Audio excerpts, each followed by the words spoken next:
I have never been good at taking no for an answer. So when I couldn't find a satisfactory SkyBlock experience for Vintage Story, I made my own. Armed with nothing but a notepad and zero modding experience, I set out on a ridiculous journey to force my own vision of SkyBlock into Vintage Story. With a combination of other people's mods and monkey in front of a typewriter energy, I somehow cobbled together an experience that birthed the first ever 100-day SkyBlock video for Vintage Story. It went better than expected, and soon people were demanding the mod pack for their own personal use, which was a bit of a problem, because that pack was never meant for human consumption and was basically held together by humble notepad and duct tape. So I retreated back into my hole with the full intention of putting together something worthy for the fans. This time I was not messing around. Gone were the days of basic notepad edits in my dusty room. Armed with Notepad++, Visual Studio, ChatGPT on speed dial, and a couple of assists from the man himself,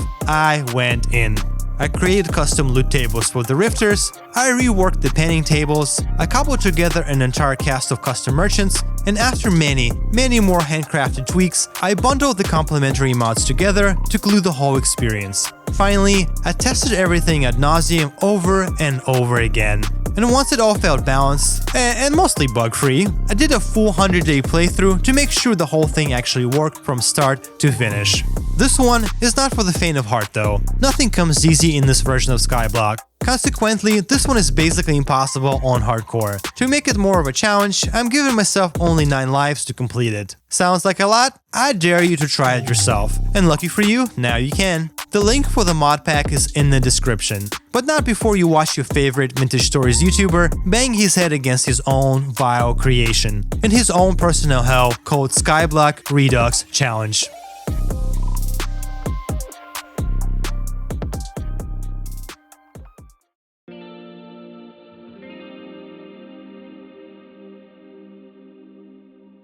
Life comes to full circle, and once again, I was standing on the edge of a small floating island staring into the abyss. With limited resources at my disposal, things would be complicated for the foreseeable future. But this was not my first rodeo, and Rome wasn't built in a day. So, like a crazy slinky in baby's hands, I sprung into action. First, I had to take stock of the resources available on my floating prison. Naturally, I grabbed a few loose obsidian rocks wedged between the grass. Of course, rocks were just one half of the puzzle, sticks would be the other.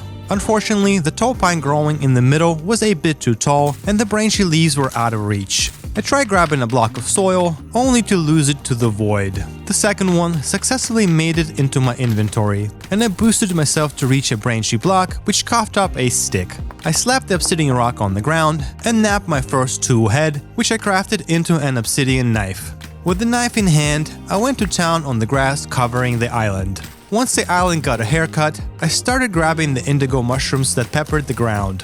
The cluster of amanitas next to the ominous skeleton went into the void. I knew better than to eat those, unlike the poor bloke before me. Besides the mushrooms, I discovered a small pond of salmon tossing around. This would come in clutch, and was one of the few food sources available early on. So I dove into the water and stabbed them into submission. I then filleted the fish, which resulted in 19 pieces of yummy salmon. I made sure to fill my only bucket with water from the pond before filling in the pond completely. Now, I was ready to remove the top 2 layers of soil from the island. The limited amount of obsidian rock made crafting a shovel a non-starter. As a result, the removal was long and arduous, and despite my best efforts, not a lossless process, as the void swallowed a few more precious soil blocks. The bottom layer of soil had to stay, there was no way to safely remove it just yet. Afterwards, I built a tall dirt pillar beside the pine to reach the branches. I fisted all of the branches I could reach into submission and then broke the pillar. With the pillar disassembled, I gathered all of the sticks scattered on the ground and managed to score 8 pine seeds. I immediately planted them on the perimeter of the island. Next, I nabbed an axe and finally could take down the pine tree to get the exceedingly valuable logs. I broke the chest floating in the air and moved it to the perimeter of the island as well. The only thing left of the original setup was the floating skeleton. It felt wrong getting rid of it though, so I left it where it was. It was a stark reminder about the impermanence of life. After doing some organizational tasks, I crafted a torch and a fire starter. I used the fire starter to light the torch, and in turn used the torch to ignite my first fire pit. As soon as I achieved ignition, I slapped salmon fillets on the fire to get them cooking. Next, I crafted a bunch of additional torches, lined them up, and lit them as well. I turned on the spawn highlighter mod and made sure there was no valid spawn blocks for the rifters. I did not want the smoke just yet. Meanwhile, it was time to build the most important SkyBlock contraption, an obsidian generator. As an aside, I want to point out that it uses completely vanilla mechanics, no mod magic involved. Also, I have a detailed guide on my channel on how to build and operate this contraption. First, I placed a 5-toe dirt pillar in the center of the island. Second, I placed a source water block on each side adjacent to the 5th block. Third, I built a simple containment system, a block above the water that contained the lava. Finally, the lava was unleashed a block above the containment system. I placed a few more blocks below the generator to prevent water from pushing me up the center and removed the bottom 4 blocks. The generator was officially online. Now, breaking the block adjacent to the water blocks would yield 4 crisp obsidian blocks per cycle. There wasn't much else to do besides running the obsidian generator and watching TV on my second monitor at this point. In good news, this time allowed me to make the most of my HBO subscription. See a propensity for obesity, poverty, a yen for fairy tales. Folks putting what few bucks they do have into little wicker baskets being passed around. I think it's safe to say that nobody here is going to be splitting the atom, Marty. Once the sun crested the horizon, I started building my first obsidian structure. This structure was designed to spawn and contain various rifters, which would allow me to reliably farm them for materials. Rifters were the key to almost everything in the SkyBlock world. First, I built a 13 by 13 platform that extended 3 blocks away from the main island. Then, I built a 3-block tall wall surrounding the perimeter. Once the first rifter spawner was fully done, I started working on another identical spawner to the east. Once the eastern spawner was done, I repeated the feat one more time, at which point I fully ran out of obsidian. To finish, I grabbed a bucket of water and placed the source water block directly in the middle of each spawner. This would give me a lot more flexibility in kiting the rifters when push came to shove. Next, I turned back the spawn highlighter mod and did my best to secure the main area from spawns. Meanwhile, the night was at my doorsteps, and this night would be full of rifters like every night going forward. I sure as hell wasn't going to fistfight my enemies. Thus, I slapped a crap ton of obsidian stones on the ground and proceeded to nap spear heads. Afterwards, I crafted them into 9 obsidian spears. I was now armed to the teeth and prepared to wage war. By the time I was done, my seraph was mighty hungry and I had to tap into the stock of the cooked fish. I chewed through almost the entire supply, but it did get my tummy full. The only thing left to do was to wait. And before long, I had my first customer. A shiver spawned on the wall of one of the enclosures. I lured him into the kill box and abused the turbulent water to make quick work of the encounter. The shiver dropped me a bit of red clay, a couple of copper nuggets, and a rare healing poultice. I stashed the poultice away for rainy weather. Before getting deep into the night, I crafted improvised armor from the firewood and grass. While not offering a ton of defense, it was better than nothing at this stage. Soon, I had 2 bullthorns spawn in my traps. They were by far the easiest targets in these tight boxes. They didn't even attempt to fight back. As long as I stayed away from their melee range, they could literally do nothing. Despite their general incompetence, they did provide a good source of food, raw poultry. Regular drifters, on the other hand, dropped raw bushmeat, and this would quickly become my primary source of food. Now, it was just a matter of patrolling my spawners for additional victims. This method of farming rifters was generally pretty safe, but it did require a decent level of illumination, and unfortunately, torches were the only light sources available to me at this time. Since getting my hands on dry grass was rate-limiting step, I couldn't afford to constantly recraft torches. Instead, I would try to break and replace them every 48 hours, which would reset their burnout timer, but this was quickly becoming a monumental task. The first night was proving one thing. Shivers were by far the toughest opponents of the 3. Between their unpredictable behavior, fast movement, leaping ability, and horrible hitboxes, Shivers were a real nightmare. The rifter grind continued throughout the night until the sun slowly rose from the bottom of the world and crested the walls of my spawners. I leaned the spears against the walls of one of the enclosures and proceeded to collect various loot, which was scattered on floors of the spawners due to severe lack of inventory space. In good news, I adjusted despawn timer of items to 1 hour in this mod pack. so there was no real fear of losing any hard-earned scraps lying around. Next, I slapped the bushmeat on the fire and started cooking my first batch. After, a clay formed a cooking pot and a bowl from the red clay collected over the first night. Meanwhile, I decided to start working on an expansion project. The idea was to build another level on top of the current one, just above the obsidian generator. I barely got started when I decided to start plugging various holes in my main platform, trying to make sure there was no gaps that I could fall through. The extra room allowed me to start decluttering the center. In one of the newly built corners, I placed a firing pit. The firing pit contained 2 cooking pots, a bowl, and a crucible. I topped off the pit with grass, followed with sticks, and then firewood. Finally, I started the process with a torch. With not much else to do, I hopped on the obsidian generator. There was no such thing as too much obsidian in the SkyBlock adventure. With obsidian at hand, I built the last of the Rifter spawners. Soon, my Rifter spawners were getting a decent amount of night traffic.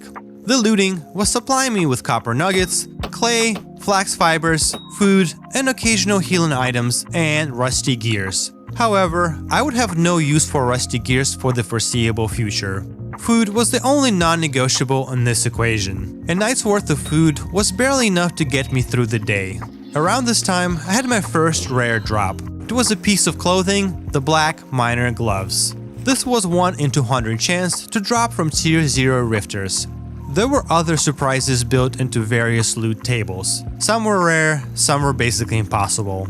With having to constantly navigate hordes of rifters and barely enough food to sustain my lifestyle, life was suffering in my SkyBlock world. Around this time, I got my first notification. A temporal storm was about to descend on my kingdom. With my current level of technological progression, I had no business engaging with anything storm-related. So I spent what was left of my dry grass to craft a hay bed. I placed the hay bed on top of one of the walls, planning to skip the storm. I killed a few more rifters and desperately tried to cook enough bushmeat to last me through the slumber. Finally, I ate what I cooked and hit the sack. Unfortunately, sleeping without cover was a really bad move. While my decision might seem reckless, this exact tactic worked plenty of times before for me. Sure didn't work this time though, and I had to put one on the board for the rifters. Now, I had no choice but to wait out the storm while dead.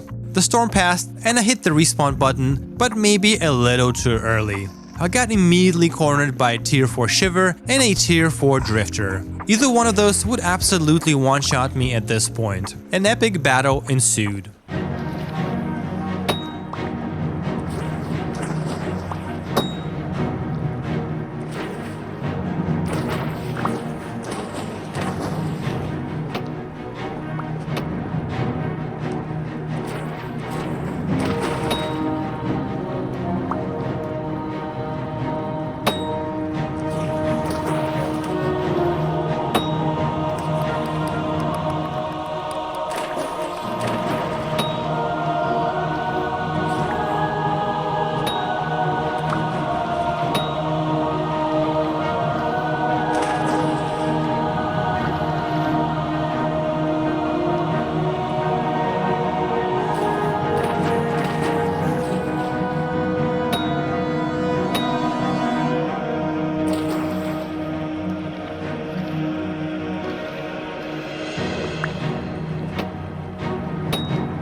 Somehow, I managed to survive both and happily looted their bodies. With tier 4 drifters, the copper nuggets made way to the iron nuggets instead. In addition, there were other valuable components like fat, honeycomb, and fire clay bricks. In all honesty, I didn't have a ton of use for any of the stuff yet. If anything, they ended up clogging my already limited inventory, but it felt wrong throwing them away. I did score my first piece of vintage beef. While not dropping any food, Shivers of all tiers had a chance to drop this rare treat, which both healed and provided a bit of sustenance. Speaking of sustenance, I now had an important technological advancement in this department. The cooking pot was done firing, and I could utilize it for the raw poultry collected thus far. I loaded the pot with the raw poultry, topped it off with the blue mushrooms from the very beginning, and cooked a wonderfully dense meal. During the day, I ensured that my torches were not going to burn out in the middle of the night. I also did a bit of land management, moving the soil from the center of the platform and onto the sides where it could continue to generate fresh grass, which was always in high demand. The day was quickly coming to an end though, so in preparation for the night, I grabbed my arsenal of flint spears. One of the pines that I had planted initially was now standing fully mature, standing a little too close to the obsidian generator, with its branches precariously extending into the lava chamber. As a precautionary measure, I covered the lava with soil, hoping that it would prevent the fire hazard. Later, I learned that lava not only could ignite things at distance, but through solid blocks too. I tried clay forming a few molds, but it was clearly too late. The night shenanigans had already started. In good news, my Rifter farm design was now fully complete. I had 4 Rifter spawners in each cardinal direction. I bridged them together with a few ledges, which made patrolling them a lot easier. This provided easy access to all 4 locations and was relatively safe from nasty surprises. I was free to chuck spears from the relative safety of the ledges, and when I ran out of spears, or things got dicey, I would hop down and abuse the water. At this point, I was still filling out the enemies. Shivers possessed the highest degree of danger. Drifters, on the other hand, were slow and easily manageable unless they came in large numbers. Bolthorn wouldn't even fight back, unless of course they spawned on the ledges, which gave them perfect vantage points to target me across the map. Herding them off the ledges into the spawners or into the void was the strategy. Bolthorn were also rather stingy with their loot, since they had a nasty habit of falling through the walls during their dying animation and sacrificing their loot to the void. The Rifter onslaught would usually subside between 4 and 6 AM, and for now, I had to store the spears propped against the walls. The lack of inventory space forced me to throw every piece of loot on the ground for the duration of the night, which I would retrieve and stash away during the day. The final haul was 8 pieces of bushmeat and 7 pieces of poultry. Between the 2 nights, I also looted enough flax fibers from the Rifters to craft my very first linen bag. 5 extra slots would relieve some of the inventory pressure. Now I could resume where I left off. The clay molds sat unfinished. Soon I had both molds complete though. Since space was pretty limited, I chose to place the clay firing pits in one of the spawners and put the clay molds into them. I added the usual suspects, the dry grass, sticks, logs, and started the process of firing the molds. While my pits were on fire, something else was on fire also. I just so happened to climb the 2nd story platform when I saw one of my pines spontaneously ignite. And just like that, I learned that wood in proximity to lava was not a good combo. The trees were igniting despite lava being fully covered by other blocks. I decided to remove the pines before anything else caught. I broke every branch by hand to extract the maximum number of seeds, a task I loathed at this point. When I was done, I was able to cut down the pines. Now that I had some wood, I could chop the logs into firewood and build a charcoal pit next to the clay firing pits. Once the charcoal pit was constructed, I ignited the pile to start the process. Finally, I crafted a piece of rope from the vines that were conveniently growing on the original pine and crafted tongues with the rope. With all of these tasks out of the way, copper transition would follow shortly. To pass the time, I hopped on the obsidian generator, which I ran until dusk, at which point the rifters started spawning all over the place. Here, I learned the importance of arming myself in a timely manner, as I bobbed and weaved to snag a few spears from the wall. The rifters, though, were not willing to wait for me to get my ducks in a row. I managed to grab a few and stabilize the situation. When the opportunity presented itself, I managed to grab the rest of my spears.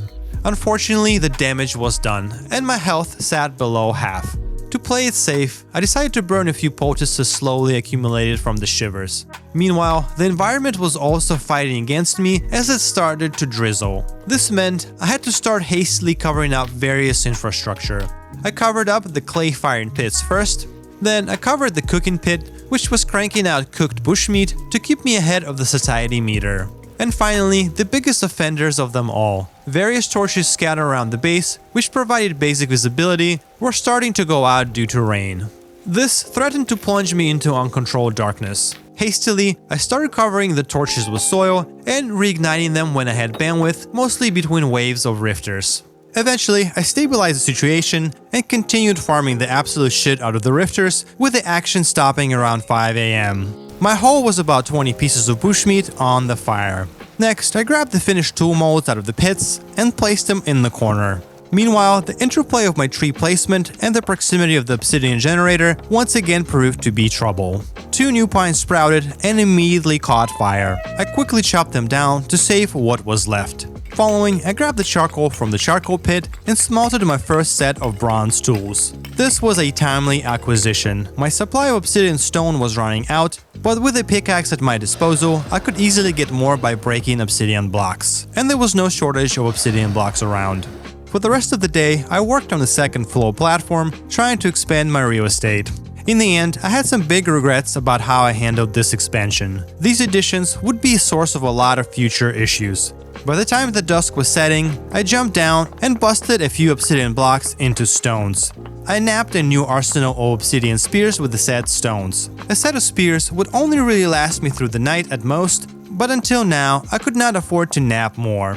My night went just like every other night so far, fighting hordes of rifters. I simply could not afford to take a night off yet, and would not for a while. Food was still a limiting factor, and I would starve to death if I didn't engage rifters every single night. Things were getting a little crazy on this particular night. With the rift activity at the highest level so far, the rifters were pouring out of every orifice. But as long as they weren't shivers, I still could control them rather well in my Deathly Hallows. To the victor goes the spoils, and the spoils were good this night.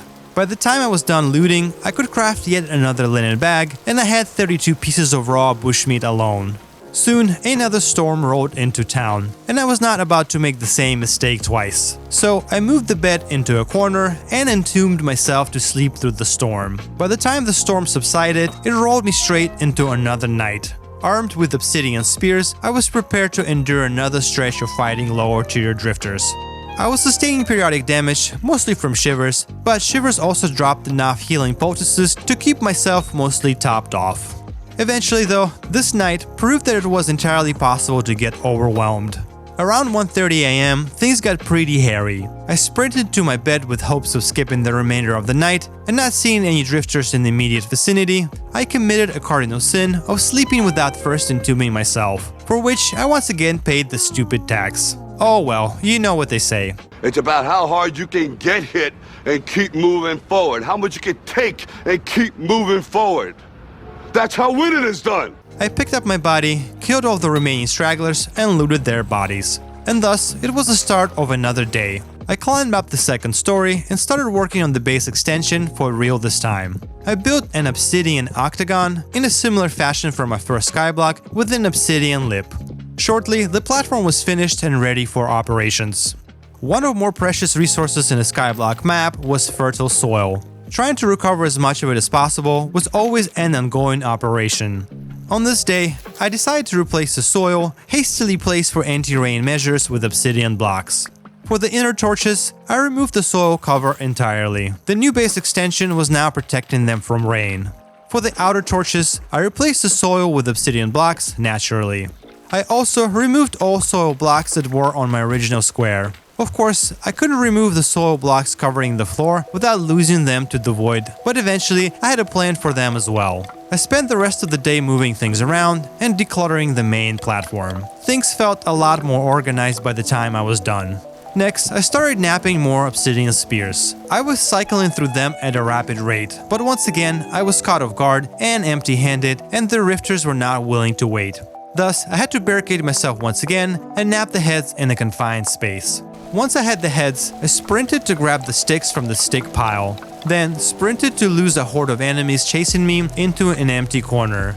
Here, I managed to craft the spears, and I was finally back in business. Remember kids, if you want to play Skyblock, always be packing. Something I couldn't get right just yet.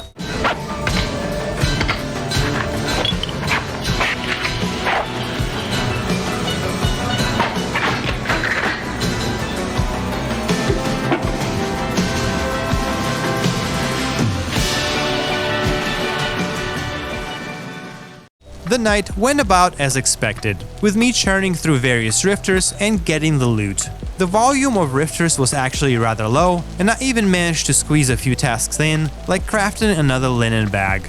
Around 4:30 AM, I was ready to start working on my projects. I continued working on soil recovery, and this time around, I removed as much soil covering the obsidian generator as possible.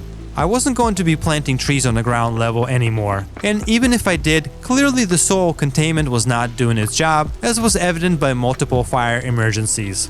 I moved every bit of soil to the upstairs platform, mainly to grow grass, but I also planted the next generation of pines, and then moved my hidey hole for the temporal storms here as well. Next, I focused on clay forming an anvil mold, which would be a big advancement for my SkyBlock world. I then clay formed a couple of sets of ingot molds. Lastly, I formed a storage vessel, because the heat of the summer made storing any excess meat a big problem. I sectioned off a few squares with obsidian, loaded them with the usual suspects, dry grass, sticks, firewood, and of course, lit all of the pits on fire to start the process. Slowly but surely, I was progressing towards a better future. As the dusk was setting, I armed myself with obsidian spears while finally beating the rifters to the punch and proceeded with my normal routine. Only few things were certain in the SkyBlock world: death, taxes, and rifters at night. The addition of a new platform had some unintended consequences. It gave rifters more places to spawn, and with the rift activity at high, the night got a bit crazy. Truthfully though, I was getting kind of good at this. SkyBlock was certainly forcing me to engage with the rifters at such high volume that I was becoming a true rifter hunter. Mean, lean rifter killing machine. That was me. The spawning subsided early in the morning, and I was free to loot D-Day level of bodies. The haul of bushmeat from this night was kind of insane, over half a stack to my name. It also meant that I had enough flax to complete my linen bag collection. Afterwards, I attempted to place a basalt generator in my expansion area. This generator was a simple concept: a lava source touching a water source, and thus generating basalt. Break the basalt and a new one appears. This type only generated loose basalt stones instead of whole blocks, but that was the point of this entire setup. There was one big flaw in my plan though. Almost immediately, I lost a few pine saplings as they caught fire. Although there was never any direct contact, lava had some weird properties, and it was capable of propagating through air and solid blocks. It was clear this farm needed to move somewhere else for the time being. Meanwhile, I took whatever basalt stones the generator managed to produce up to this point and broke them apart with a hammer. I then combined the resulting pebbles into 27 pieces of basalt sand as a function of the not enough sand mod. By this time, it was clear that the night activity was starting up. This was a short night though, because almost immediately a temporal storm rolled in and I slept through the remainder of the night. Luckily, I was ahead on food and could afford to skip a night or two. In the morning, I started to build a defensive structure to be able to AFK pan in peace. This would be an enclosed room with a watery trough in the middle and a few shelves capable of holding large amounts of sand. Once the main structure was complete, I spawn-proofed the place with a couple of torches. Meanwhile, I moved the basalt generator downstairs, trying to prevent any more sapling loss. Eventually, as the rifters started to show up, coinciding with the night's approach, I ran upstairs and barricaded myself in the panning structure. Here, I placed the water in the central trough, crafted more basalt sand, filled up on the bushmeat, crafted a pan, and finally filled the shelves with sand.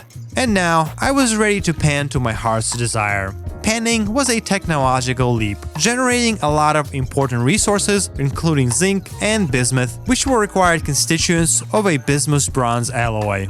Once I ran out of sand, I emerged from my confinement and ran the basalt generator until the next night. At this point, I barricaded myself once more and panned through the remainder of the supply. After the session, I had what I was after, enough bronze to smelt an anvil. So I put the correct ratios of nuggets into the crucible and fired the sucker up. The crucible was hot and ready around the time the first rifters started to show up. I smelted the anvil and a couple of ingots to boot.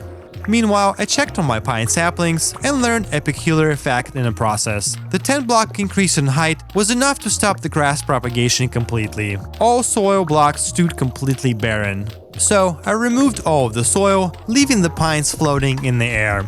Instead, I placed the soil in one of the rifter spawners downstairs. It took almost no time for these blocks to start producing grass. I was learning something new about grass mechanics, but I wasn't sure what exactly. Next, I broke the anvil mold to extract the bronze anvil and fired up a batch of copper nuggets in the crucible. Soon, I was ready to smelt my first ingots. The rift activity was low tonight and I could focus on other projects. As I alluded earlier, panning provided a lot of varied resources, including ones to start a garden. First, I planted cattail roots in one of the corners inside of a rifter spawner. In the other corner, I planted a tiny quantity of flax. Following, I planted some pumpkins scattered around. I didn't know much about them, but I did know they required a lot of space. Finally, I cut any available grass and then replaced all of the blocks with naked soil. This was by far the fastest method to grow more. Meanwhile, it was an exciting time to smith my first set of tools. I crafted enough cobblestone to make a forge and placed the forge into the corner by the anvil. I loaded 4 copper ingots into the forge with a piece of charcoal and started the heating process. Once they were up to the required temperature, I started pounding the ingots. The first tool I wanted was a set of shears. Of course, a saw was an absolute must as well. Naturally, I smithed a set of copper nails with the 3rd ingot. And finally, I finished with an axe. I immediately put the shears into good use by trimming the newly grown pines. Once trimmed, the pines were cut down with my shiny new axe. Now that I had a saw, I could cut pine logs into boards and combine them with copper nails, which meant my first set of double chests. Gone were the days of having to store things on the ground. The rift activity was still non-existent, so I was free to work through the night. Thus, I cut the pine logs into firewood and stacked the firewood on the upper platform. Once stacked, I surrounded the pile and started the charcoal process. I would need this charcoal to progress, my supply was exhausted otherwise. Meanwhile, I was ready to expand my kingdom. This meant a lengthy session on the obsidian generator. It went through the night and through most of the day. Eventually, my entire inventory was filled to the brim with obsidian. The obsidian was put to use right away when I built another octagonal platform to the west intended for farming trees. I had a lot of concerns with growing trees on the central platform due to the proximity to lava and its weird properties, and this felt safer. I placed about 40 blocks of soil spaced apart and then planted just as many pine trees. My wood production was about to go through the roof. What I didn't realize at this time is that the demand for wood was also going through the roof soon. Next, I dug out the charcoal from the pit on the central platform. This allowed me to resume my smelting operations. So, I smelted another batch of copper tools and ingots. Meanwhile, the ambient temperature was getting real hot enough to start causing me rapid food spoilage. My solution was crafting a pine door, placing it into a 2x1 opening, and putting a clay storage vessel on the inside. Here, I placed my small supply of bushmeat and raw poultry. The period of low rift activity really put a dent into my supply of food. I would have to restock real soon if I wanted to be ahead of the starvation. But it was day, so I continued working on various projects. Next on the menu was getting my hands on some resin. I grabbed a hot bismuth bronze ingot and smithed a draw knife blade. The draw knife allowed me to cut pine logs into special pine chunks. Cooking these pine chunks in the fire pit would be vital for resin production. Unfortunately, this required large amounts of firewood, and I would have to wait for the next tree harvest. Meanwhile, I started prepping for the night ahead. First, I nabbed a fresh set of obsidian spears. Next, I had to recraft and relight and replace pretty much every single torch. I lost track, and the majority of them were now burnt out. Most of my hard-earned grass to date went into lifting my empire from the utter darkness. The rifters did not kindly wait for me to finish this task and started picking on me instead. Here, I learned another important lesson in SkyBlock survival. The bolthorn inside of the boxes were food for slaughter. The bolthorn not inside of them, and with a free line of sight, death machines with laser precision capable of delivering a boatload of hurt. I learned this lesson by nearly dying, but by some miracle, I managed to grab a few poultices out of a chest and heal myself up. I could have died, I should have died, but instead I was back in business. The rest of the night was a tough struggle to survive, but mercifully, a temporal storm gave me no choice but to sleep through the violence. I barely managed to escape into my quote-unquote bedroom and plunge into sleep. After my slumber, I encountered a few high-tier bolthorn stragglers. I promptly killed them and looted their bodies for their rare materials. Outside of this event, there was not much else to show for the night's effort, just barely enough food to last me through the day.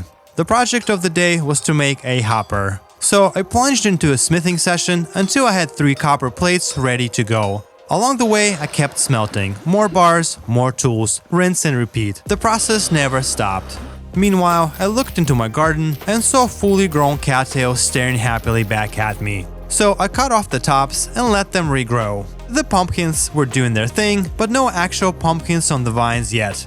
Eventually, I managed to craft the hopper for later use and smith a set of copper nails, which I flipped into more chests. Then I smithed an axe, and while working on the knife, I started to get rudely interrupted, which meant only one thing: another night of rifter grind. At this point, a simple truth was starting to emerge. I should have stuck to what was working. Instead, I climbed to the second floor, where Bolthorn once again proved to be formidable opponents. Things weren't going that well on the main platform either. My garden was less than ideal place to fight now, with the lack of water in the middle. Furthermore, the platforms above my head were now a great place for Bolthorn to camp, like this was some Call of Duty map. Choosing to expand upwards proved to be a bad decision in hindsight. Naturally, a long-range Bolthorn snipe was the cause of my third premature death.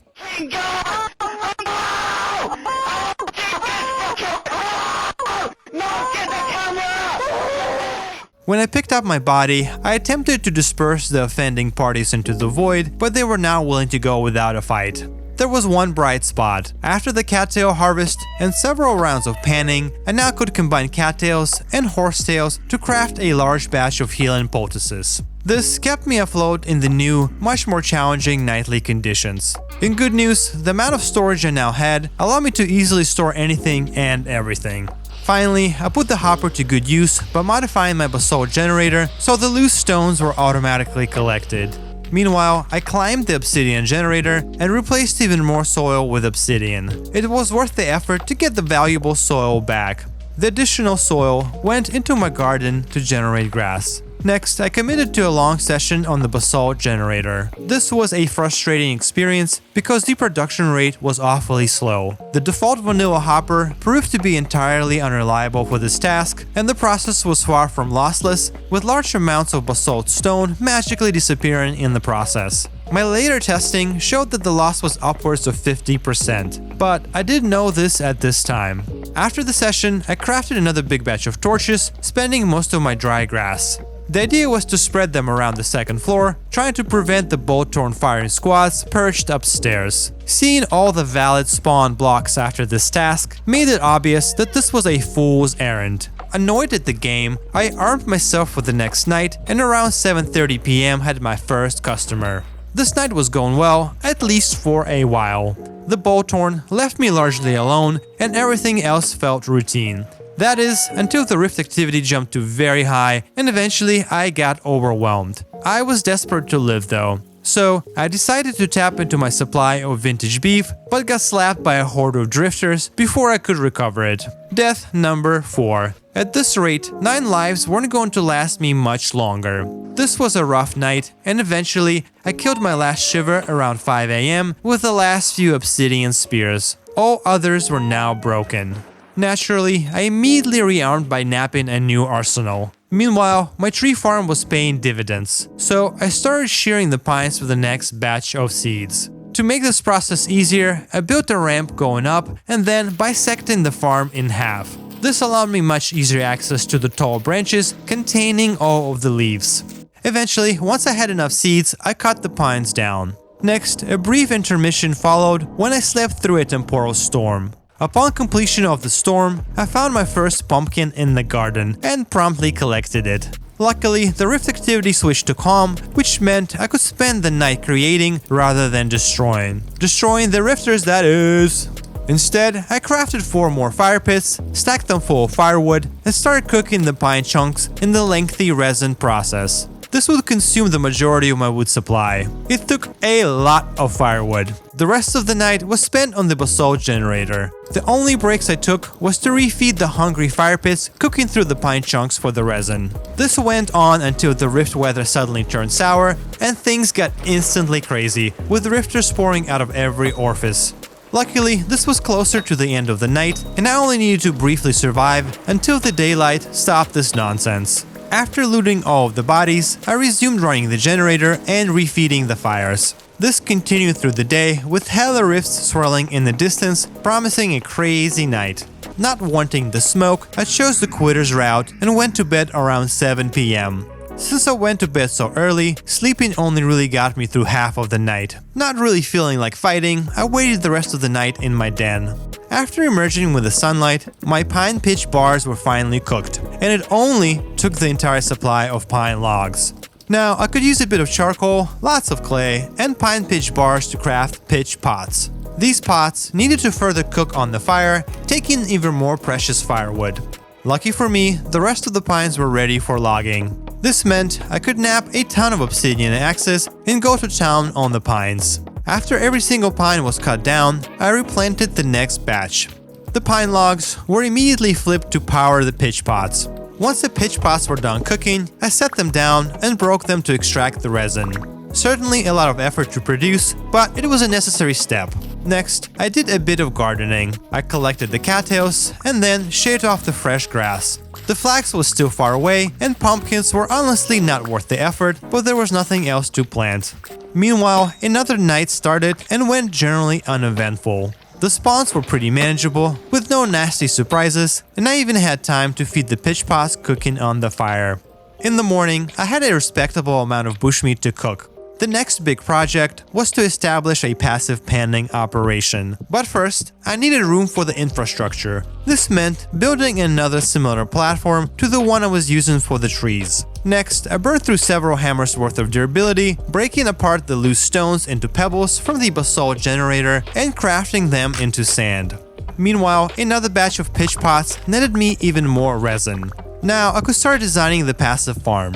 It consisted of a central water channel that was designed to carry the overall output into a hopper. The side channels would point towards the center and carry the water towards the main channel, while terminating with a series of sluices. The water flow was a requirement for a sluice to remain operational. Then, with boards, resin, and sticks, I crafted a sluice to test. I placed it under the end of the water stream, after which it turned blue, signifying the correct placement.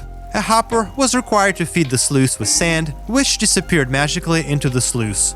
After 8 minutes, I noticed my first item neatly delivered to the end of the channel. Surprisingly, my prototype kinda worked from the first go. Before anything else, I slept through another incoming storm. In the morning, I collected my third pumpkin, but that was all I was going to get. 3 pumpkins out of 8 plants. Kind of crazy. Crazy bad. I resumed working on the passive panner. First, I crafted as many sluices as I could afford, which consumed my entire resin supply. Second, I placed a collection system, a double chest with a hopper on top and a small opening to be able to access the chest. Next, it was time to scale the prototype to fit all of my sluices by expanding the platform. To make the structure look more sensible, I placed support beams underneath so it will look more structurally sound. Finally, I filled the channels with water and placed the sluices at the end. In total, I had enough materials to get 10 up and running. Finally, I divided my sand into 8 piles and used my only hopper to fill each sluice with sand. Now, I could leave the passive panner and let it do its thing. It would take days for this sand to work itself through the system, but at least it required no input from me going forward. Next, I focused on clay forming more ingot molds since I only had 4. Meanwhile, in my garden, I removed the pumpkin vines because it looked like they were finished with their run. My first flax harvest was ready to be picked up as well. Of course, it was so small that I couldn't do anything significant with it. After, I checked my passive panner and was once again disappointed in the vanilla hopper. It seemed to only pick up a fraction of all items, which was a problem. After a bit of research and testing, I found the solution though, a mod called Better Hopper. It improved the vanilla hopper to be functional and worked flawlessly, unlike the default hopper. This hopper was easily craftable from a regular hopper and a single iron nugget. Never again will I use the vanilla hopper. Shout out to Zolkin. Meanwhile, on the central platform, I placed obsidian in a checkered pattern and loaded the empty spaces with raw ingot molds. I loaded the pits with grass, planks, and firewood. Of course, I ignited the entire mess with a torch. Over the last few days, I smelted a bunch of copper hammers. This allowed me to craft even more sand with the remaining supply of the basalt stone. I had a lot of sand now, and all of it was loaded into the sluices. This was enough sand to keep them running for months without my input. My next project was to recover the last bits of recoverable soil. It was one of the more precious resources. I made a hole next to the obsidian generator, staring into the abyss, and used ladders to descend. I placed down a block attached to the ladder and started building an obsidian platform a couple of blocks directly underneath the center. This platform would ensure that my blocks would not fall into the void. Thus, I dug out the soil. After, I replaced the missing soil with obsidian blocks, and in the end, it looked as if nothing happened.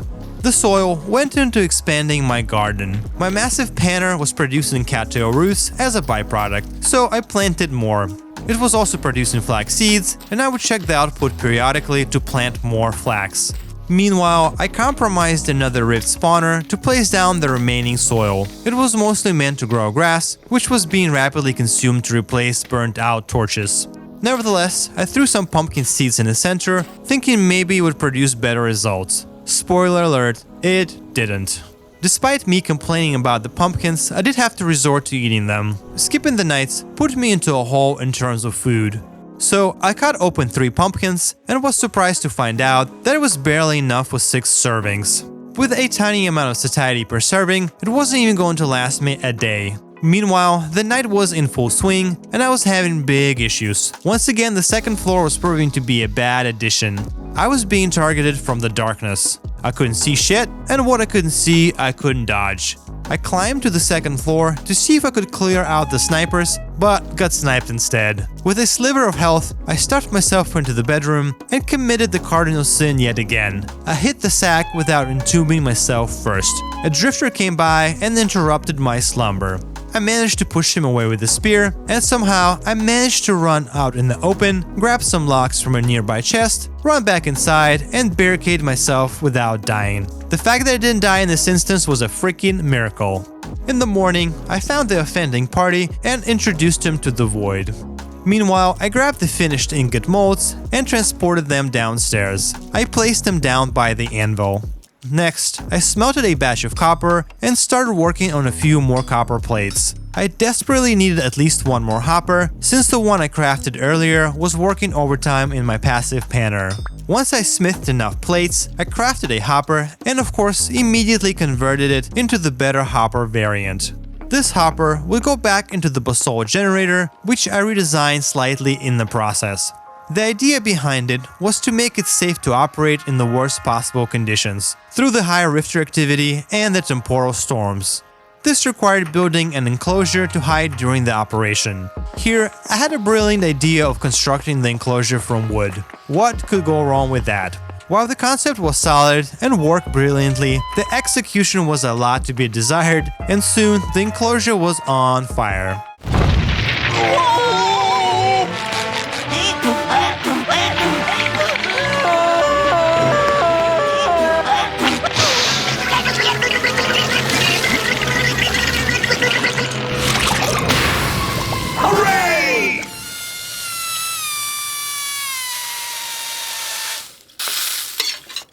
SpongeBob, come into me office. No firemen came to my rescue, and frankly, they would not have enough time. I picked up my dead body and immediately started working on a second prototype. Soil was my second material of choice. It was good for iterating on the design until I had something that worked, all while the rifters were doing their best at trying to prevent me from finishing. The final touch was a torch in the middle. It served as a block that she could target through, but seemed to stump the rifters. I ran the generator through the night until another storm rolled in. I was a bit scared to test the defensive efficacy of my creation through such extremes, so I slept instead.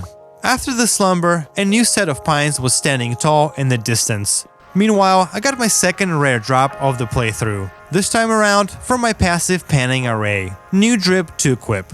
Of course, I took the opportunity to plant flax seeds sitting in the output chest as well. Horsetails were also gradually accumulating in the output chest, and now that I had a steady influx of cattails, I was able to craft poultices, more than I knew what to do with. The day was ending and I was at the precipice of the night, so I hopped on the basalt generator with no plans to engage with the rifters. In the morning of the next day, I had a lot of stones to make sand. The limiting factor now was the durability of my hammers, trying to break all of the stones into pebbles. To address the shortage, I smelted and even smithed more hammers to finish the job. After crafting everything into sand, I quadrupled the amount of sand in the panning array. This would last me through the majority of the remaining days. Meanwhile, I nabbed another arsenal of spears. I had no choice now but to spend the night earning my next meal. I changed up my tactics a bit and started regularly patrolling the upstairs while ensuring to quickly address any bullthorn. Off into the void they went. The strategy was paying off, and the night seemed to go without any major hitches. In the morning, I had a campfire full of bushmeat cranking. Meanwhile, I had a huge influx of bismuth and zinc from the passive panning and plenty of copper from the rifters. So I combined the correct ratios and smelted a massive batch of bismuth bronze ingots. I was in business. Bronze business. Shortly, another storm rolled into town. I was not ready to face the storm though and jumped into bed. When I exited my enclosure, I had a nasty surprise though. A double-headed drifter with another friend decided to hang around after the storm. I had no business fighting them, but I was also tired of being a coward. An epic battle ensued.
This was a close match, coming down to the wire, but the winner was I.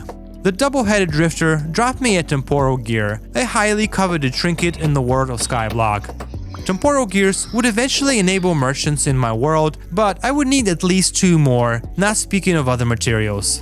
Meanwhile, I had enough bronze components to produce another large batch of ingots. I was set on bronze for a good while after this.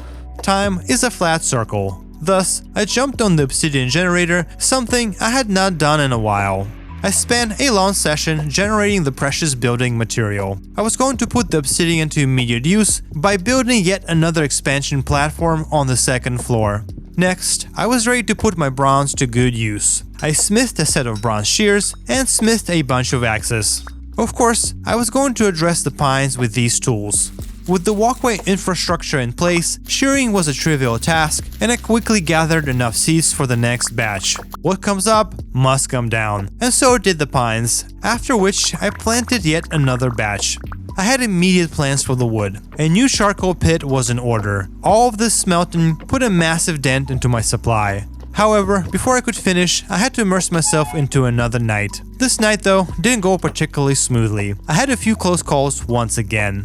One instance was me getting caught by a few long-range shots from the bullthorn. It just so happened that I didn't have any healing on me at the time. Somehow, I managed to find my way downstairs while dodging death multiple times. I found the chest with healing supplies and managed to heal myself before I perished.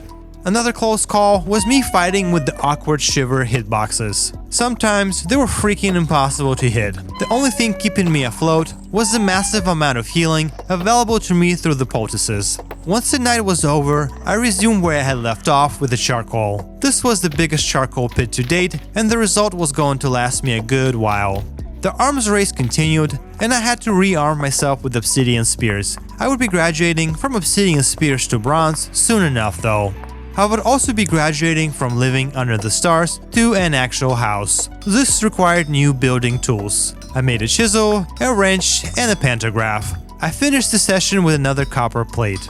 Next, I grabbed a few honeycombs from storage. These were courtesy of all the accidental kills on the higher level rifters. I squeezed the honey into a bowl and then combined the resulting wax with the flax fiber and cooked a single candle in the pot. Of course, this ruined my only available cooking container with a sticky residue. Thus, I was forced to clay form another set of cooking pots. Finally, I combined the candle with the copper plate and some clear quartz to make a lantern. The first lantern always feels amazing, and this was no exception. Meanwhile, it was time to expand upwards. My initial plan was to make a house on the middle platform of the second story. However, I had a bad hunch and did some testing first. The testing proved what I had already suspected. The obsidian generator directly underneath caused a lot of spontaneous fires for reasons unknown. Regardless, the platform was not viable for wooden structures. Going up was the only play, and one that also had negative ramifications. Nevertheless, I went up 10 blocks and started constructing an obsidian circle, a shape I would ultimately abandon. Incoming night paused the project though, but I had little choice anyway. I had to continue fighting to keep fed. This was far from a Netflix and chill type of night. The rift activity was stuck at high, and the rifters were spawning relentlessly. Regardless, I was an experienced soldier now, one that expertly executed the divide and conquer strategy. The healing poultices did the rest. The night's intensity paid off, and in the morning I had a full stack of bushmeat cooking split between 2 campfires. Soon I resumed the expansion project. The frame was built and measured, but the fill took the longest amount of time. Eventually, the platform was finished and ready for business. The business was figuring out the footprint of my future house. However, I was starting to realize that my aspirations were outpacing the size of this platform. After measuring out the dimensions, I started building out the stills with the pine logs. Meanwhile, my ladder kept catching spontaneously on fire and disappearing as a result. This was no surprise though. To bypass the issue, I built a janky obsidian staircase in hopes that it would fix my woes. Eventually, the stilts were done, and so were the crossbars of the foundation. Now, I could put in the floor using pine slabs. Pine, pine, pine, pine, pine. Say pine. Again, I dare you. I double dare you, motherfucker. Say Pine. one more goddamn time. Pine was the name of the game. Another night was at my doorsteps, thus construction was paused. I grabbed the obsidian spears and went to work. However, the obsidian spears was starting to run out their welcome. Their horrible durability was often causing me to end up with just a single spear in the morning, especially in the high activity nights. However, the high activity also paid off in a decent surplus of food. I resumed building the house in the morning. I finished the floor and started putting in the frame of the first official level. Once the frame was complete, I began working on the second story floor. Around this time, I discovered that slabs had placement modes, so I set the placement mode to horizontal and quickly finished the task. You learn something new every day, I suppose. How I did not discover this up to this point, who knows. Another average night went by fighting the rifters, and in the morning, a decent chunk of my flax was ready for harvest. Between this harvest and the surplus from looting the rifters, I had just enough to craft tailored gambeson armor. I converted the flax into linen and linen into cloth, made a couple of sewing kits, and crafted the helmet first. I had enough material for the body armor, but was just a single cloth shy of the leggings. Meanwhile, I visited my garden and saw that pumpkins had no intentions of proving their worth. I cleared my garden of their vines with no desire to grow more. They were a failed experiment. My passive panner was not a failed experiment though, and the output chest was coming apart at the seams with loot, in part due to 8 top hats clogging up the system. I had nothing to use them for, so I fed them to the void gods instead. Of course, this meant many more flax seeds to plant, so I sacrificed most of my soil, which was converted into farmland to house said flax. Flax was and would continue to be in demand. With the addition of gambeson armor, temporal storms were my next meta goal. I was not going into the storms without obsidian spears though, so I started smithing bismuth bronze heads in preparation. Meanwhile, one more plot of flax was ready for harvest, and got me to the finish line with the tailored gambeson armor. I was now a proud owner of a full suit. Eventually, I had 9 bronze spearheads smithed, crafted, and stored for the big reveal. The new charcoal pit powered even more metalworking sessions. 2 bronze plates, a bronze hoop, and 1 boss later, a new bronze shield was born. I was armed and ready to take on the world. I wouldn't need to wait much longer to test my metal. The next temporal storm was arriving. So I grabbed the gear out of the chest and descended to the first floor. All that was left to do was to unwrap a stick of bubblegum. For the most part, handling the higher tier drifters caused me little issues. They were easily kiteable, just like their weaker counterparts, and I could even handle multiple mobs at once. And sometimes, I even had enough bandwidth to loot. The biggest problems with these storms was not controlling the spawns, it was the visibility. Poor visibility and warping field of view made spotting things a lot harder, especially in low light environments. Shivers were still terrifying though, especially the pinnacle ones, like a deep slit shiver that showed during this storm. Of course, these pinnacle rifters were the ones I was after and the only ones dropping temporal gears. Despite that, I managed to go completely unscathed through the entire storm. I did not get hit a single time in fact. When things appeared calm on the bottom floor, I bravely scaled the floors to check for the temporal activity. It's here on the 3rd level under my house that I ran into a double-headed drifter. I managed to kite him effectively even without water assisting me in the matter, and soon he went down like a sack of potatoes. And just like that, I got another temporal gear. Eventually, I found myself back downstairs, and here I discovered yet another deep slit shiver hiding in the rifter spawner. Somehow, his AI was seriously confused by the door, so I chucked my spears through the opening and he went down without hitting me either. My 3rd pinnacle kill earned me my 3rd temporal gear, a feat I would not repeat ever again. In retrospect, I learned that 3 pinnacle rifters spawning in a single storm was an absolute anomaly. Another feat I would never repeat again was not getting hit, but at this moment I felt like Neo from the Matrix.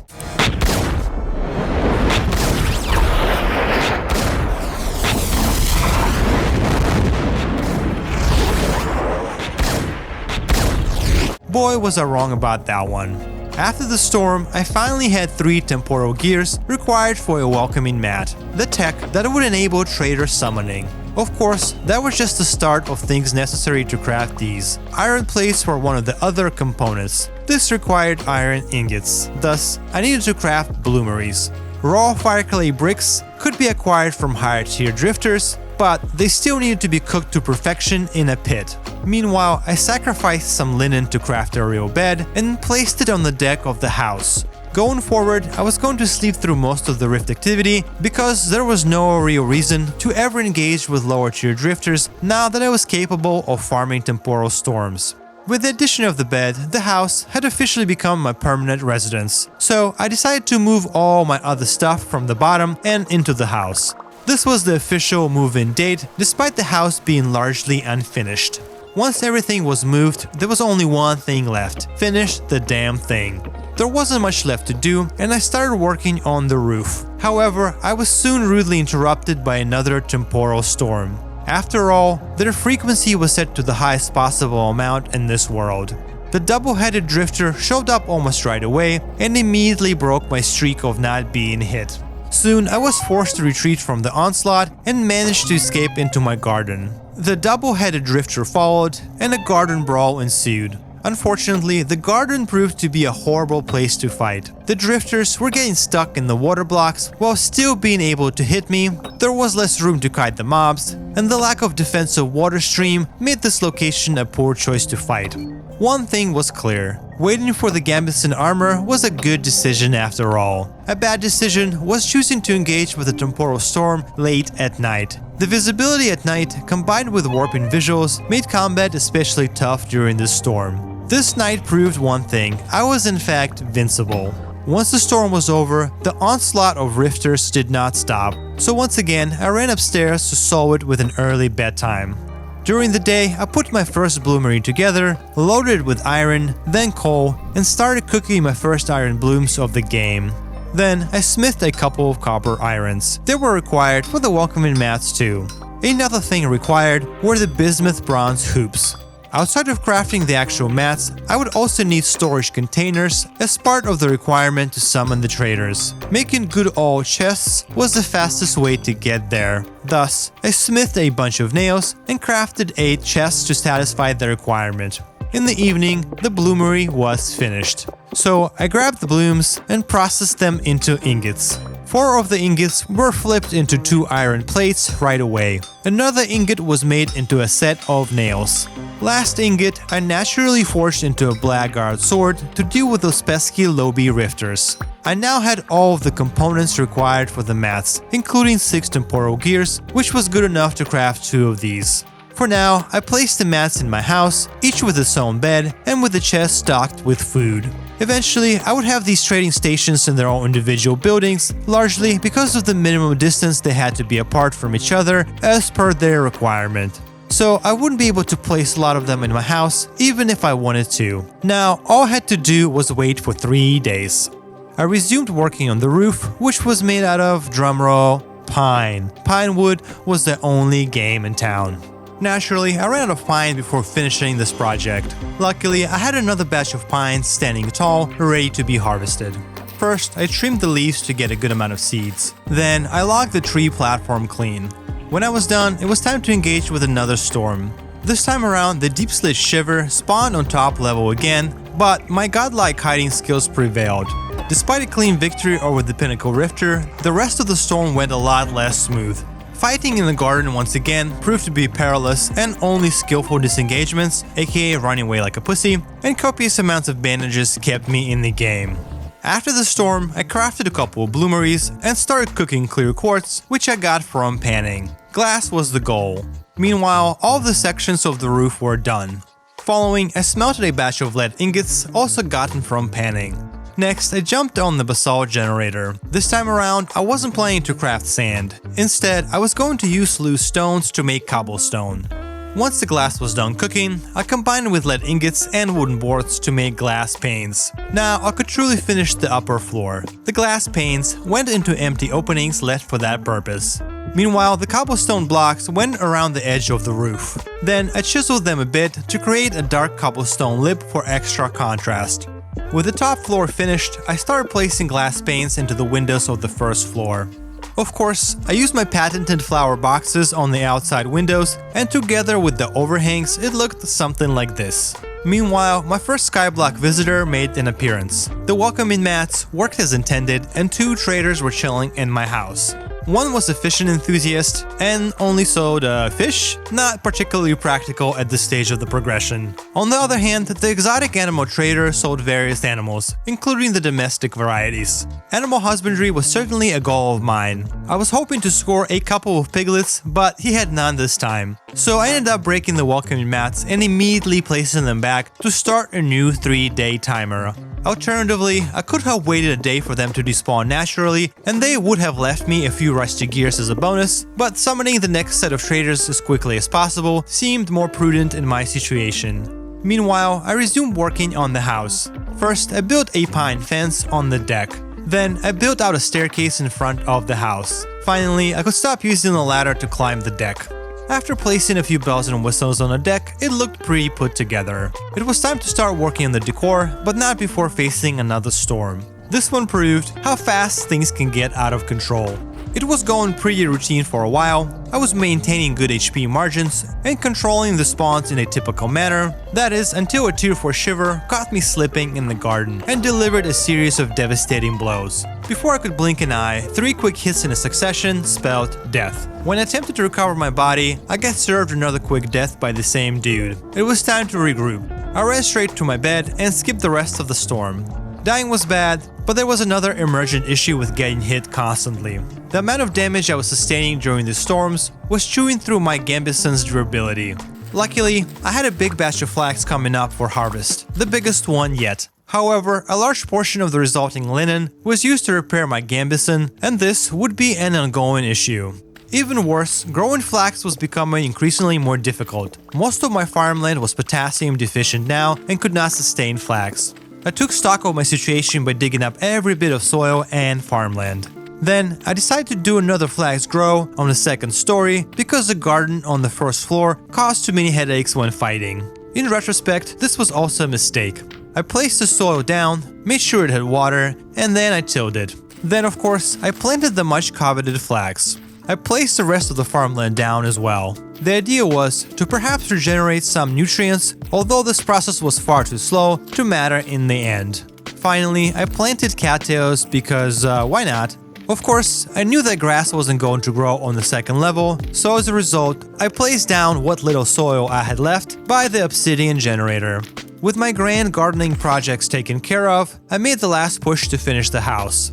The table on the deck felt incomplete without a sitting bench, while the house felt flimsy without crossbeams underneath. The pantograph's ability to copy did a lot of heavy lifting to make these additions possible. By the end, it looked something like this. Now, the interior required some love too. First, I wanted to make a stove. I placed a bunch of cobblestone down and started chiseling it down to look like a stovetop with a chimney that went into the ceiling.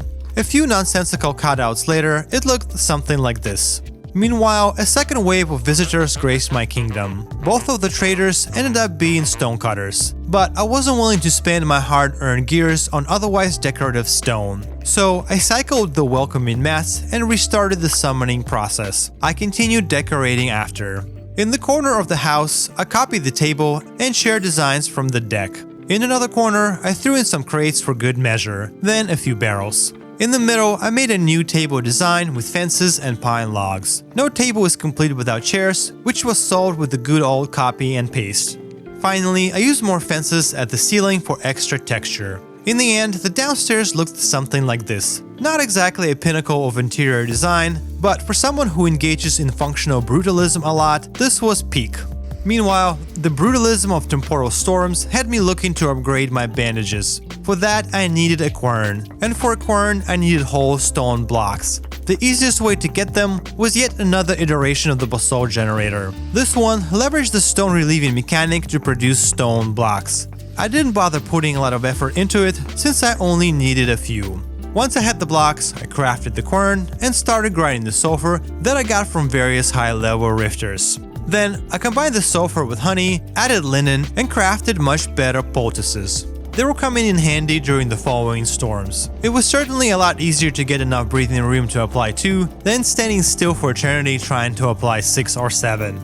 By the end of the next storm, I could afford another bloomery to make iron blooms. Unfortunately, most of the current and future iron was going towards more welcoming mats. I could not afford to make anything else with it at this time. Meanwhile, I decided to sacrifice some of the most depleted farmland to create flower boxes. The only thing I could put into them were horsetails, but they still added a lot of ambience to my SkyBlock kingdom, something to contrast the otherwise dark and brooding colors of obsidian and pine. Next, I hopped on the obsidian generator. I had a project in mind requiring the extra obsidian. My idea was to build a platform at a really low depth and attempt to create some sort of rift or spawner that didn't rely on rift activity and could spawn high-level stuff. So I extended the ladder down to Y18 and started building a small platform to test out the possibilities. As the platform grew, I knew it was going to work. High-level rifters were starting to spawn already. However, what I didn't account for is how good this plan was going to work. I should have spawn-proofed this platform as I was building it. Instead, I let it populate while building out the edge, and by the time I was done, the platform looked like something out of Doom.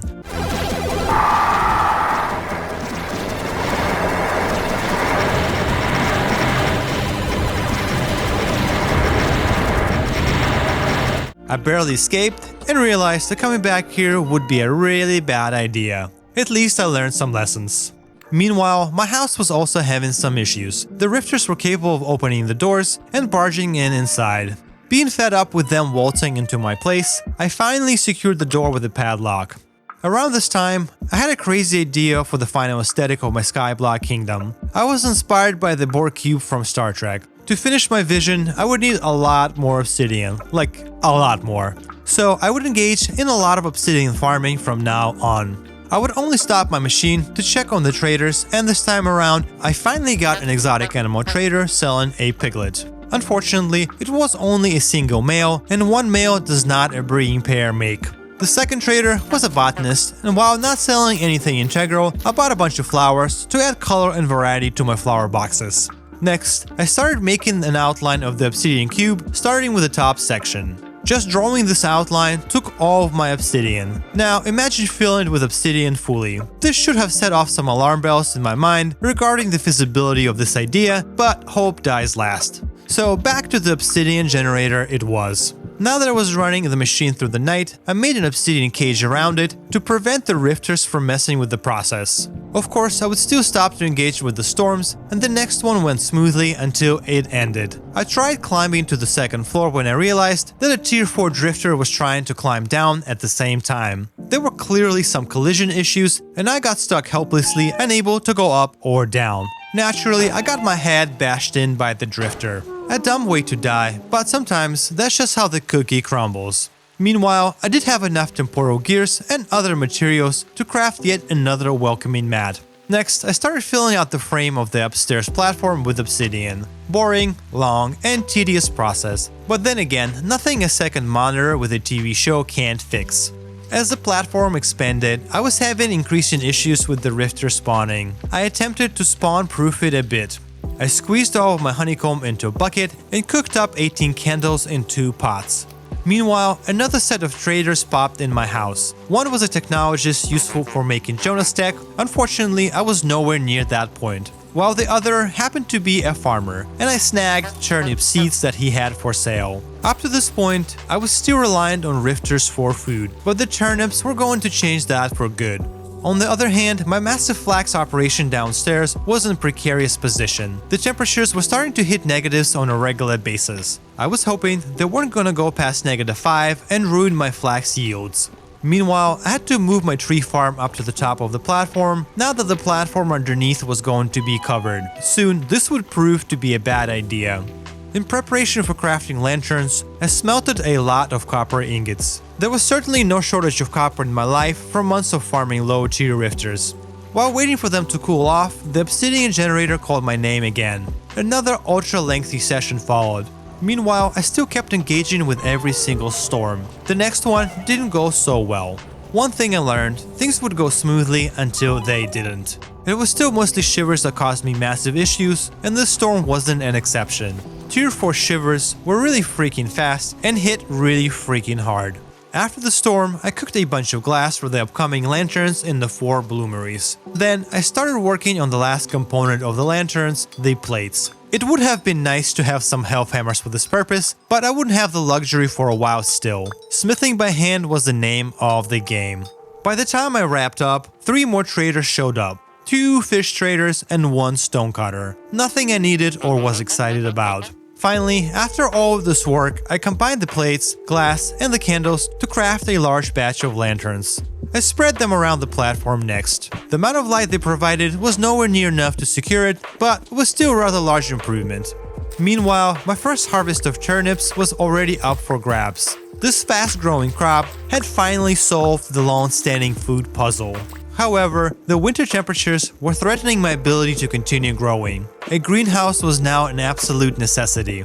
The fastest way to get there was to turn one of my rifter spawners into one. So I placed the glass on top, and boom, it was done. Once the greenhouse was operational, I planted another batch of turnips. Should have planted my flax here as well, but I didn't. Instead, it was upstairs, getting closer and closer to its freezing tolerance limit. It didn't help that my irrigation system was freezing over and drying out the farmland in the process, slowing the progress significantly. I desperately needed this flax for Gambison repairs. Meanwhile, I finally filled the rest of the platform, but one side did not a cube make. So I descended to Y57 and started making the outline that followed the top layer exactly. Even with just 1 block outline on the edge of the cube, things were starting to spawn. Luckily, there was an easy way to deal with them for now, and I had no intentions of building the bottom portion at this time. Below me, I had a very good example of what would happen if I did exactly that. When I ran out of obsidian, another batch of pines came up, and I sheared them, cut them down, and planted another round of trees. Meanwhile, the flax did finally mature, but not before a lot of it did in fact freeze over. Luckily, it wasn't every single plant, but I still had significant yield losses. The part that stung, I was only short by about a day or 2. The temperature just barely got over the threshold.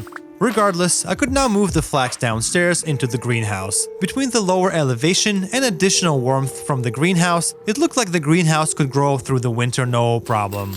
The trader visits were now routine, and 3 new traders showed up. The arborist offered a variety of tree seeds. I got everything he had in stock. I was desperate for some other wood colors, so I immediately planted them on the top platform. Unfortunately, I would need a few cycles to really propagate any given species. Meanwhile, I was finally ready to start working on automation, with windmills being the integral components. After the recent flax harvest, I had enough linen to craft plenty of windmill sails. I decided to try something different from my windmill design this time around. The design would be almost entirely using support beams. I originally saw this design on Reddit by ExoShadow, and he also provided a guide on YouTube. See link in the description. This involved crafting a lot of beams and learning to work with them. I'm not going to lie, a gigantic pain in the ass. The main problem was that you had to anchor the beams at precise points for them to come out right.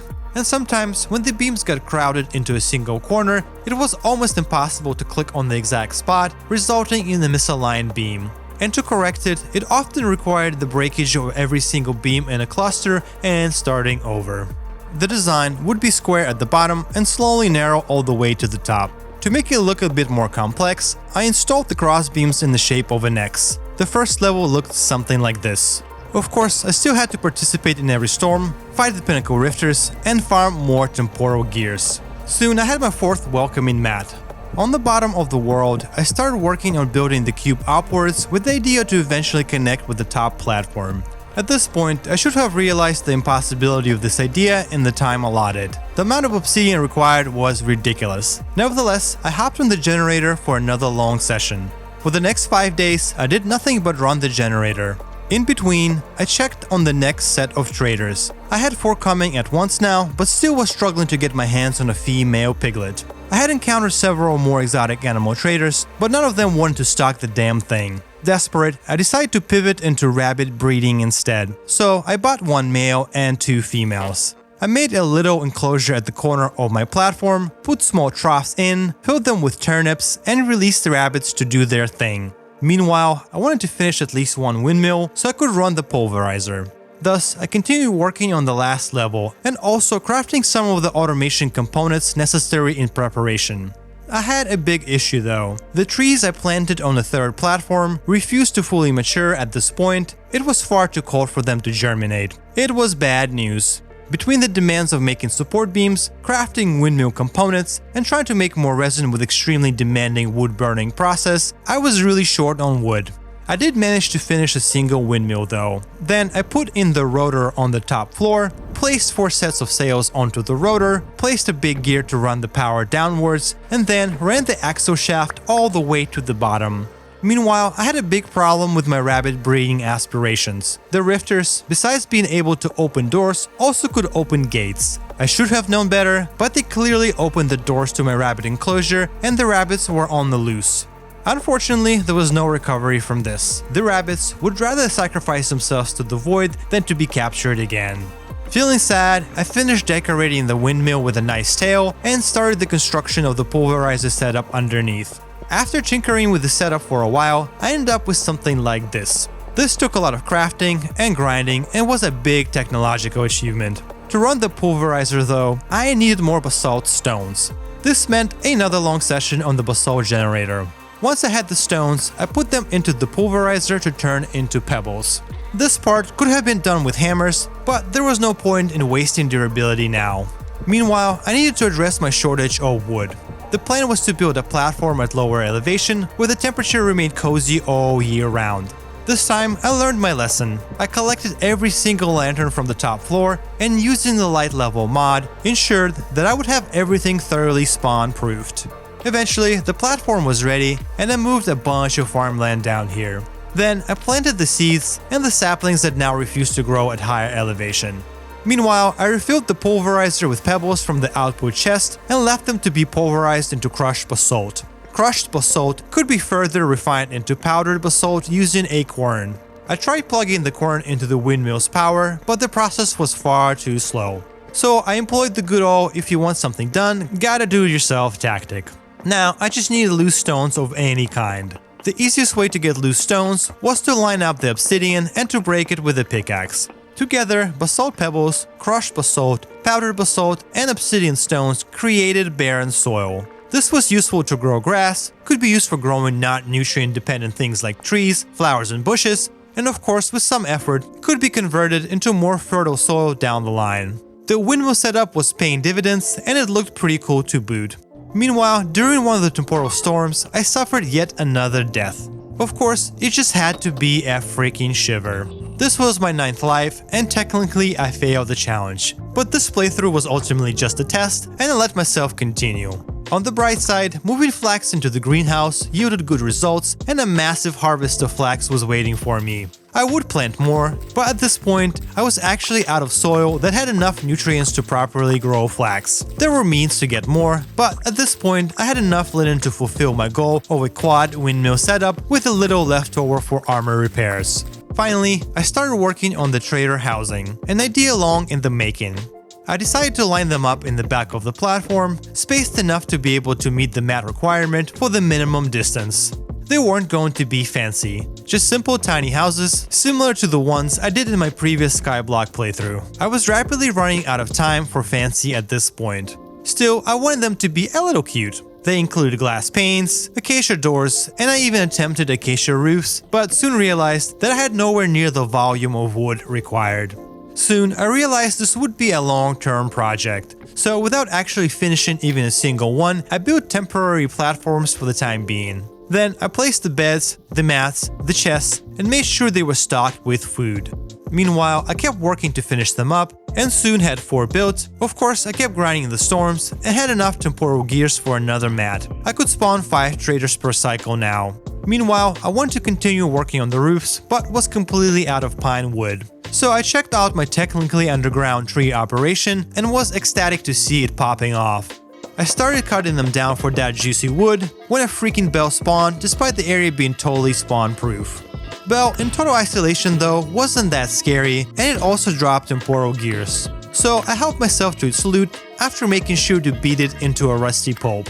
There were certainly potential farm designs at this height level that were worthy of investigation, but it was too late for me. The exploration of these concepts would have to be saved for another playthrough.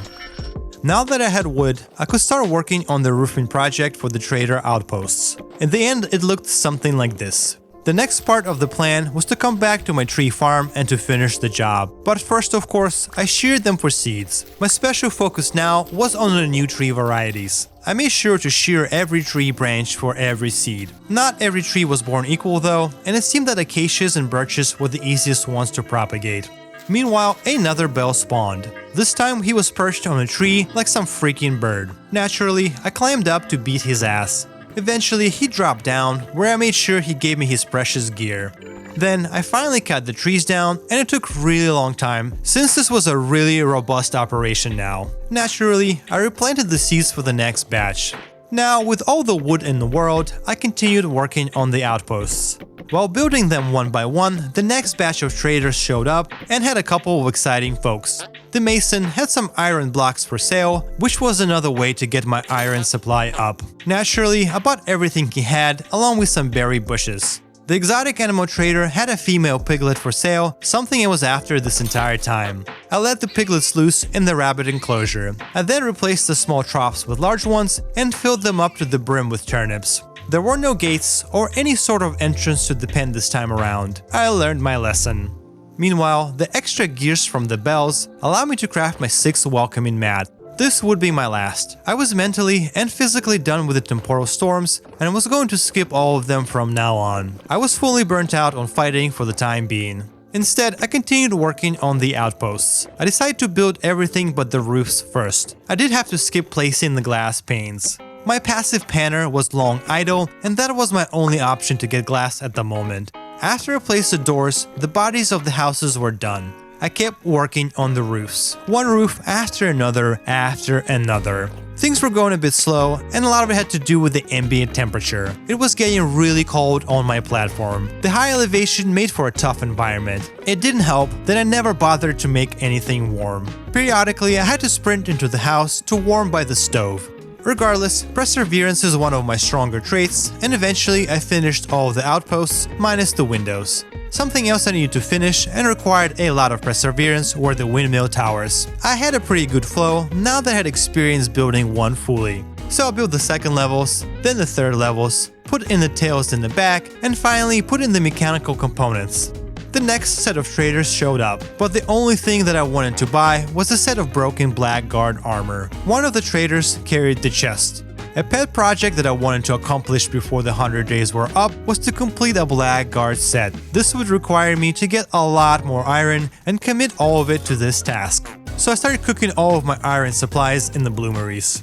I was also pretty much out of rusty gears at this point. To make some more, I started selling stuff as well. One of the traders wanted a lot of obsidian blocks. At this point, I gave up on the idea of finishing the Borg cube and had no plans for the rest of the obsidian sitting in my stashes. So, making extra gears made sense. Meanwhile, I harvested my last batch of wood. This batch gave me a ton of acacia wood. Acacias seem to be the best scaling tree outside of pines. It was a bit ironic, I had no real plans to do anything with it. Meanwhile, I also had another test I wanted to run. With the most recent Vintage Story update, low stability caused high-level bolthorns to spawn, ignoring all light-level restrictions. This meant that my tree-growing platform could serve as a safe way to farm high-level bolthorn. The idea was to build bolthorn trap boxes similar to my original designs upstairs. All that remained was to wait for the stability to drop, wait for the bolthorn to spawn, and kill them for profit. Surprisingly, this worked pretty well and was a safe way to farm them. But this had one limiting factor that I did not foresee. Killing even a single nightmare bolthorn restored a third of your stability on the spot. Then of course, you would need to wait for it to drop again, which limited the speed and usability of this farm. Meanwhile, I finished the last windmill tower, but almost suffered another death from the fall. It was a miracle I didn't get shot by a bolthorn with a tiny sliver of HP left.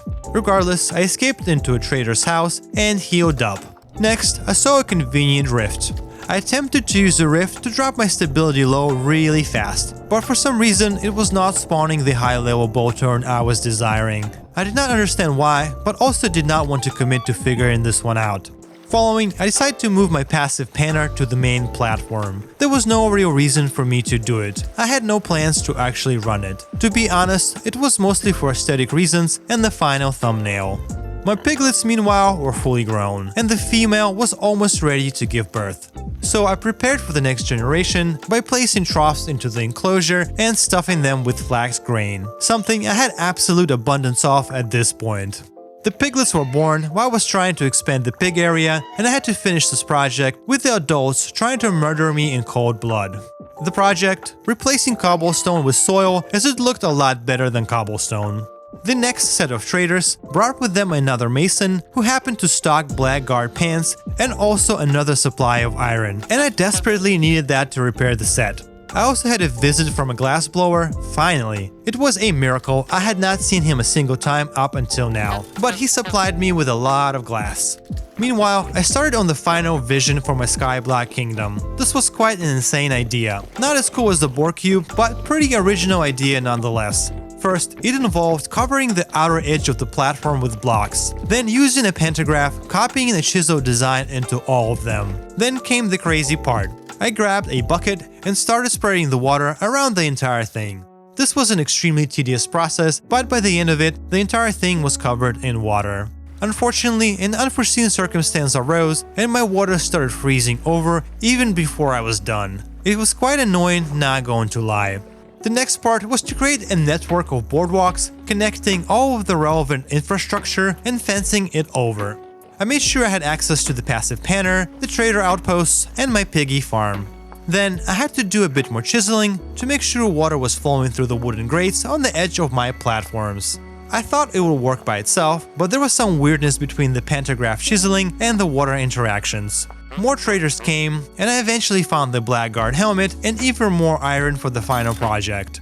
Meanwhile, I was buying every fish I could get my hands on via the fish merchants. Pretty much went broke in this process, but it's not like I was going to use the gears for anything else at this point. I also finally placed all the windows inside of the houses to finish them fully, courtesy of the glassblower merchant. The unforeseen side effect of the grand idea was inside of the water cube. The interior of the cube actually looked insanely cool. It could have been just as cool to build inside of the cube. Maybe this will inspire someone to explore this concept. Finally, I started working on the last arc of this adventure, the quad health hammer setup. Originally, I wanted to place it underneath the house, but then decided inside would be a lot cooler. This had me doing a lot of remodeling of the interior and moving most of the furniture upstairs. When finished, I placed the anvil in the middle of the room. Then I put in the health hammer infrastructure and connected everything via big gears. To do the last push, I had to kill all of my pigs to get enough fat for the axles. But once I had the fat, I routed all the windmills into the center and connected with the big gears once again. Soon, with the familiar clanking, my health hammer setup came alive and it felt glorious. The next part involved me running the hammers through the night to hammer the massive amount of blooms into ingots. Then of course, I hammered the ingots into required chains and also the plates. This allowed me to fully repair the Blackguard set, which was now just a status symbol and nothing more. Not like it was going to do me any good on day 100. There was just one thing left to do. Guess what it is? Release all of the fish, of course.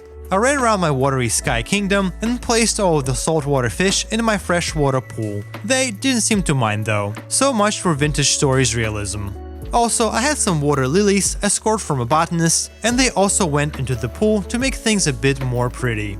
And now everything I wanted and could even do in the time allotted was fully complete. This felt like a really long adventure, but it was done nonetheless on the day 100.